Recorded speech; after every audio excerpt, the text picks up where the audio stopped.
ఈనాడు ఇక్కడికి విచ్చేసిన అక్క చెల్లెళ్ళకి అమ్మలకి అందరికి కూడా స్వాగతం సుస్వాగతం. సృష్టికి మూలమే మహిళలు.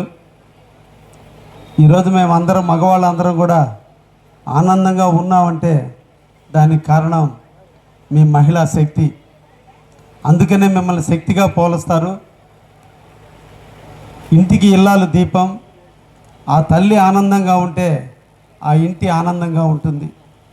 అందుకే తల్లికి 2 చేతులు కాదు 6 చేతులు ఉన్నాయని శాస్త్రం చెబుతుంది.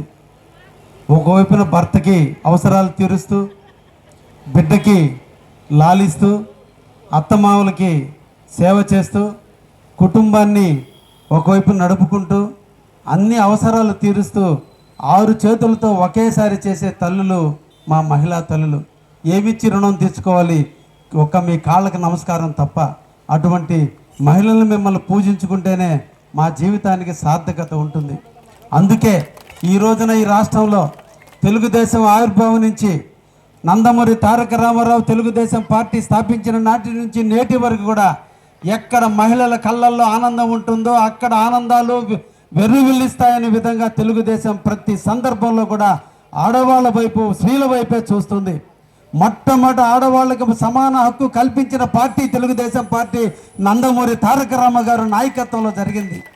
అప్పటి వరకు మగవాళ్ళ ఆధిపత్యాన్ని ఉంటే ఆస్తుల్లో ఆడవాళ్ళకి హక్కు లేదని అనుకుంటున్నటువంటి తరుణంలో నందమూరి తారక రామారావు గారు 1988వ సంవత్సరంలో ఈ ఆంధ్రప్రదేశ్లో ఉన్నటువంటి మహిళలందరినీ కూడా గుర్తించాలి, సమాన హక్కును కల్పించాలని మొట్టమొదటి భారత రాజ్యాంగంలో ఒక చరిత్ర సృష్టించినటువంటి వ్యక్తి తెలుగుదేశం పార్టీ అధినేత చంద్రబాబు నాయుడు గారు.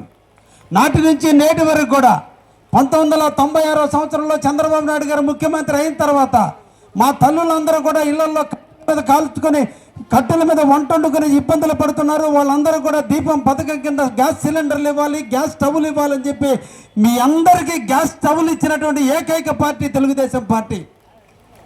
అదేవిధంగా ఇళ్ళ స్థలాలు ఇచ్చినా, కాలనీలు ఇచ్చినా, పట్టా పొలాలు ఇచ్చినా మగవాళ్ళు వాటిని దుర్వినియోగం చేయడానికి అవకాశం ఉంటుంది. భర్తని కాపాడుకుంటారు, బిడ్డల్ని